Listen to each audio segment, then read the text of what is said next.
Friends, ఈరోజు మనం కంద పులుసు పెట్టుకుంటాకి ప్రిపేర్ చేసుకుంటున్నాము.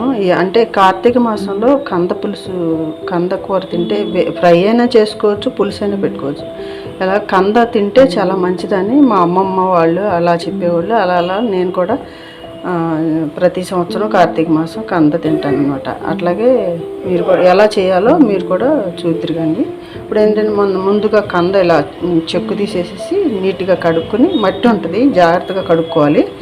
ఇలా కడుక్కొని మనం కంద కోసేటప్పుడు చాలామంది భయపడతారు, దురద ఉంటుందని భయపడతారు. కొంచెం ఆయిల్ రాసుకుని చేతికి అప్పుడు కంద కోస్తే దురద రాదనమాట.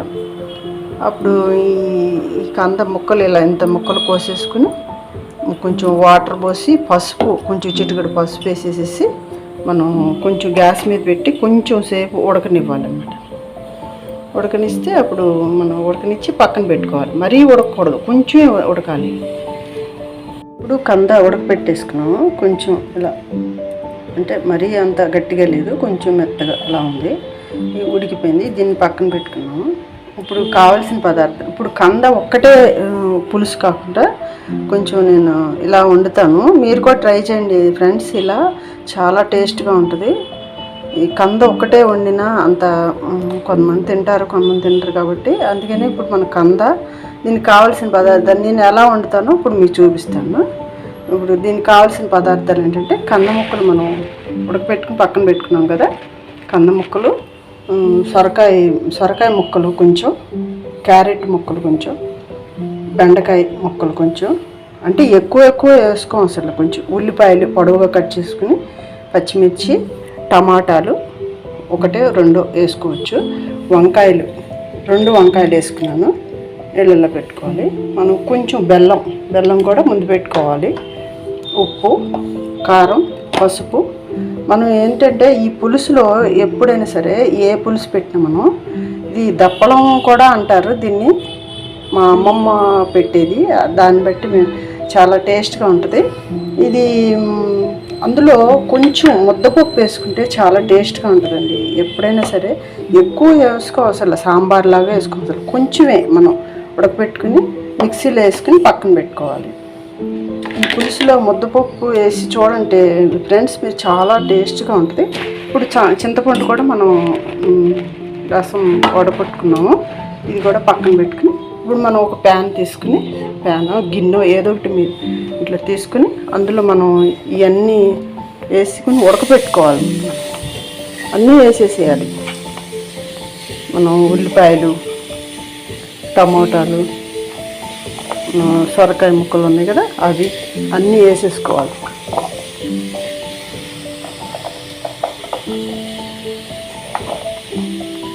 మనం అన్నీ వేసేసుకుని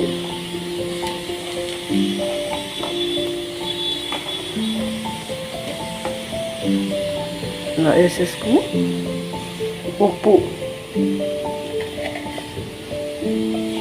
ఉంది కదా కూడా 2 స్పూన్స్ వేస్తున్నాను. ఉప్పు మనం చూసి తర్వాత వేసుకోవచ్చు, ఉప్పు మనం ఎంత కావాలంటే.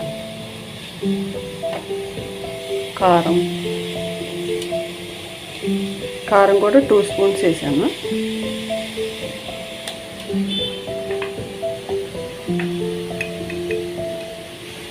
పసుపు వేసాను. వేసిన తర్వాత ఈ వంకాయ ముక్కలు ఉన్నాయి కదా,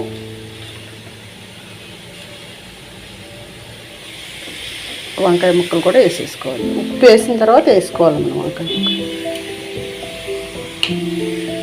వేయించారంటే ఇది కలిపేసుకుని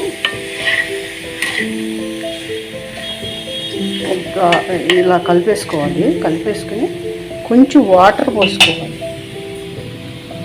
వేసాం కదా, ఇప్పుడు కొంచెం వాటర్, అంటే ఎక్కువ పోసుకోకూడదు, కొంచెం, మరి అవి ఉడకాలి కదా, కొంచెం పోసుకోవాలి. చూసుకోవాలి ఎన్ని ఉన్నాయి వాటర్.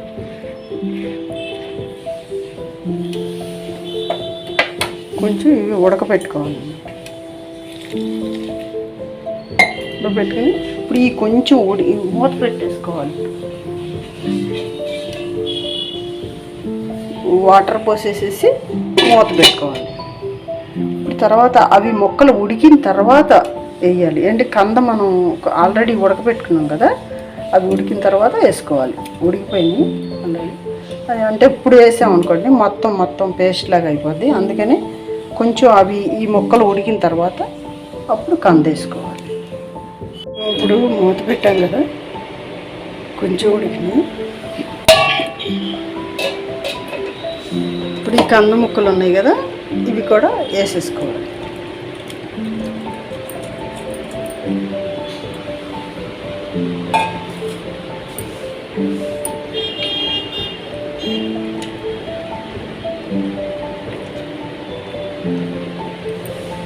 వేసుకుని కొంచెం మళ్ళీ ఇవి కూడా కారం ఇవి పట్టాలి కదా, మొత్తం కొంచెం ఉడకనివ్వాలి. మళ్ళీ మూత పెట్టేసుకోవాలి.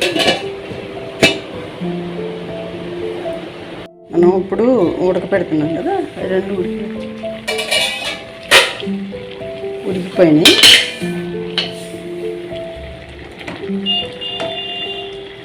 క్యారెట్ కూడా ఇలా పట్టుకు చూడాలి, ఉడికిపోయింది. క్యారెట్ కూడా ఉడికిపోయింది చక్కగా.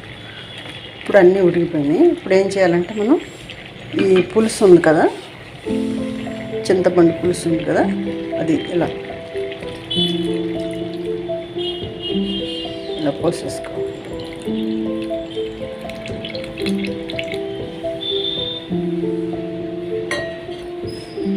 ఇలా పోసుకుని కొంచెం ఇలా కలుపుకొని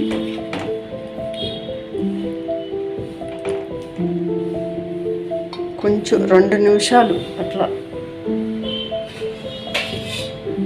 2 నిమిషాలు మళ్ళీ మూత పెట్టుకోవాలి. ఇప్పుడు మూత పెట్టాం కదా, ఇప్పుడు తీసేసి ఈ పప్పు ఉంది కదా, ముద్దపప్పు కొంచెం వేసుకోవాలి. కొంచెం అలా వేసుకోవాలంటే ఎక్కువ వేసుకోకూడదు. కొంచెం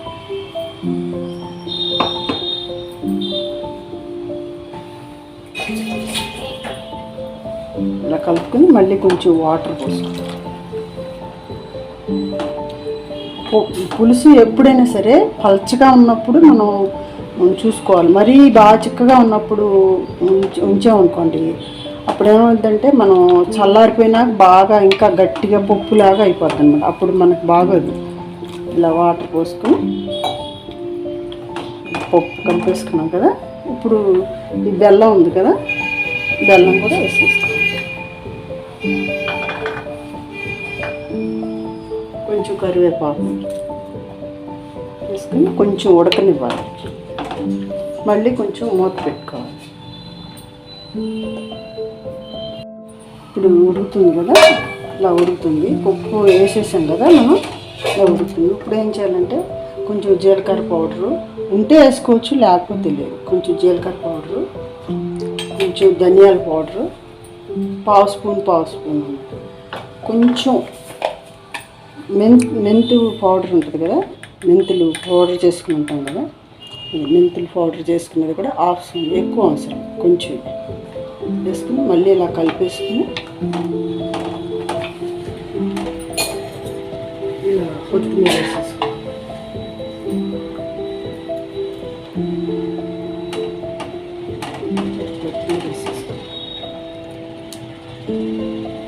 ఎక్కువ చిక్కబడనివ్వకూడదు, కొంచెం చిక్క ఉండకూడదు. పలచగా ఉన్నప్పుడే దించేసి మనం పోపు పెట్టుకోవాలి. మనం ఇలా చిక్కబడిపోయింది, మరీ బాగా చిక్కబడిపోకూడదు. ఇలా ఉన్నప్పుడు మనం ఆల్రెడీ అన్నీ ఉడికిపోయినాయి. మనం ఏం చేయాలంటే ఇప్పుడు స్టవ్ మించి దించేసుకోవాలి. దించేసుకుని పక్కన పెట్టేసుకోవాలి. ఇప్పుడు మనం పోపు వేసుకోవాలి. చిన్న బాగా తీసుకుని పోపు వేసుకోవాలి. ఆయిల్ పోసుకొని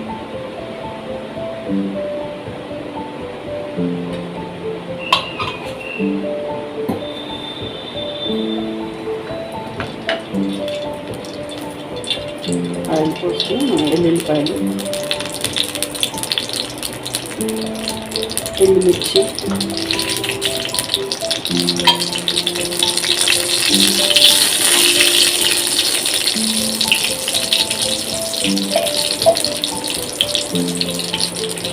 జీలకర్ర,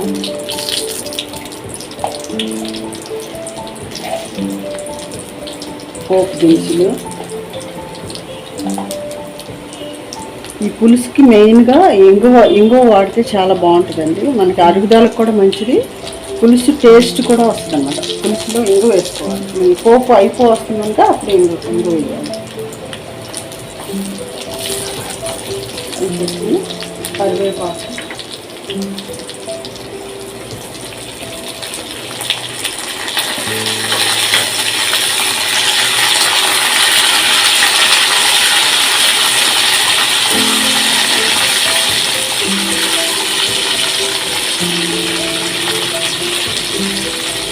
కొంచెం ఇంగువ కూడా వేసేసుకోవాలి.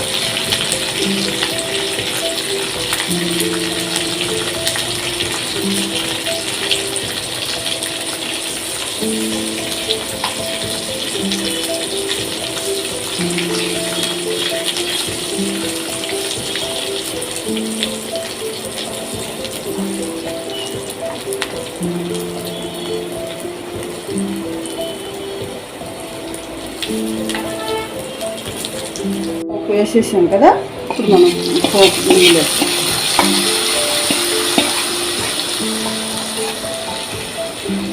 వేసుకుని మనం ఇలా చాలా టేస్ట్గా ఉంటుంది ఫ్రెండ్స్. మీరు కూడా ట్రై చేయండి. ఈ పద్ధతిలో చేసుకుంటే ఒక్క కంద ఒక్కటే కాకుండా ఇలా చేసుకుంటే చాలా బాగుంటుంది.